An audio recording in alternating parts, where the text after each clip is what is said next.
हाय दोस्तों, my study channel में आप सभी लोगों का हार्दिक स्वागत एवं अभिनंदन है। एक बार पुनः आप लोगों के समक्ष रस प्रकरण को लेकर के उपस्थित हूँ, जो यहाँ से सभी परीक्षाओं में प्रश्न पूछे जाते हैं, जो आप लोगों के लिए उपयोगी होने वाले हैं। चलिए दोस्तों, शुरुआत करते हैं। रस का जो अर्थ होता है दोस्तों, वह आनंद होता है, और इसके प्रणेता दोस्तों जो है भरत मुनि जी हैं। इसके प्रणेता भरत मुनि हैं, और इन्हीं को दोस्तों जनक भी माना जाता है। रस के सूत्र की बात की जाए दोस्तों, तो सूत्र जो है विभावानुभाव व्यभिचारी संयोगाद रस निष्पत्ति, अर्थात विभाव अनुभाव व्यभिचारी के संयोग से रस की निष्पत्ति होती है। रस की परिभाषा दोस्तों, किसी काव्य को पढ़ने या सुनने एवं नाटक को देखने से जिस आनंद की अनुभूति होती है उसे ही रस कहते हैं। और रस को जो है काव्य की आत्मा भी कहते हैं दोस्तों। इनकी कुल संख्या जो है 11 होती है, यानी रस की कुल संख्या 11 होती है, लेकिन मूल संख्या दोस्तों इनकी 9 होती है। और भरत मुनि जी के द्वारा जो है कुल 8 रस को ही स्वीकार किया गया है। इन्होंने शांत रस को नहीं स्वीकार किया है। शांत रस को इन्होंने नहीं स्वीकार किया है, इसलिए इनके अनुसार रसों की कुल संख्या 8 मानी गई। रस एवं उसके स्थायी भाव। रस एवं उसके स्थायी भाव, तो पहला है दोस्तों श्रृंगार रस। श्रृंगार रस की जो है स्थायी भाव रति अथवा प्रेम होता है दोस्तों। और दूसरा है करुण रस, इसका जो स्थायी भाव शोक होता है। शांत रस है तीसरा, इसके स्थायी भाव वैराग्य, निर्वेद और सम होते हैं।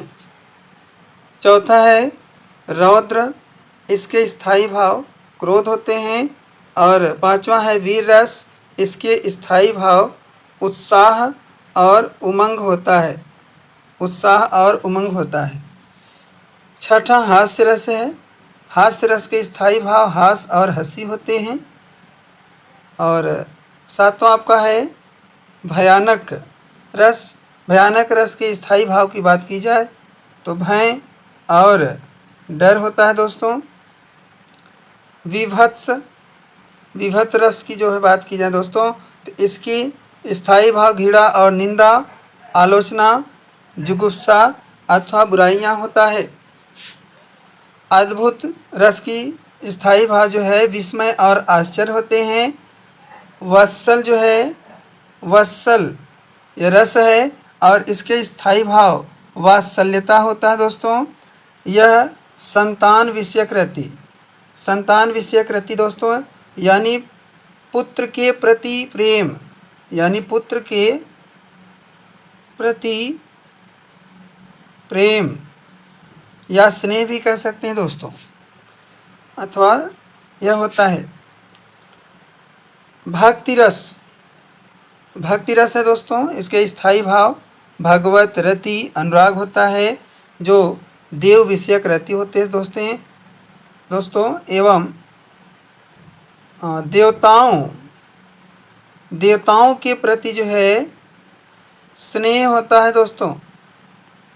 देवताओं के प्रति स्नेह होता है। पहला है दोस्तों विभाव रस की जो है, अभी आप लोगों को बताया गया कि विभाव अनुभाव व्यभिचारी के संयोग से रस की निष्पत्ति होती है। तो उसी के अंतर्गत जो है आपका पहला है विभाव।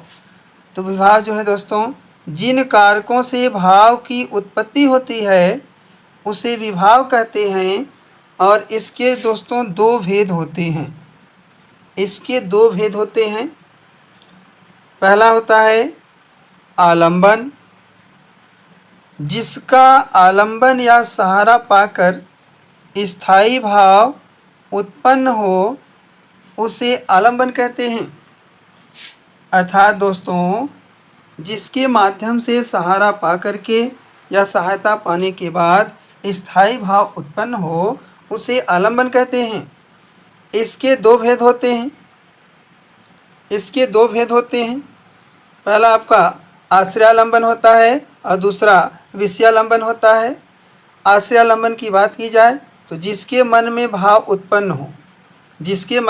उत्पन्न हो वे आश्रयालंबन होते हैं, और जिसके प्रति मन में भाव उत्पन्न हो तो वहाँ विषयालंबन हो जाता है दोस्तों। एग्जाम्पल में जैसे क्रोच और क्रोची, यानी ये दोनों जो है एक पक्षी हैं और ये दोनों जोड़े हैं, अर्थात नर और मादा दोनों हैं इसमें, क्रोच और क्रोची। दूसरा आपका है नायक और नायिका, प्रेमी प्रेमिका, पति और पत्नी। यह जो है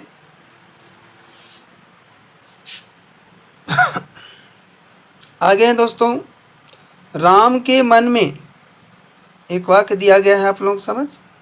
राम के मन में सीता के प्रति रति का भाव उत्पन्न होता है। राम के मन में सीता के प्रति रति का भाव उत्पन्न होता है।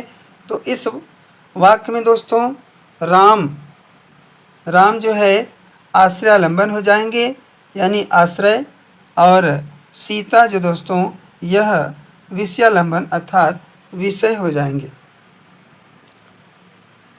अगला है दोस्तों उद्दीपन।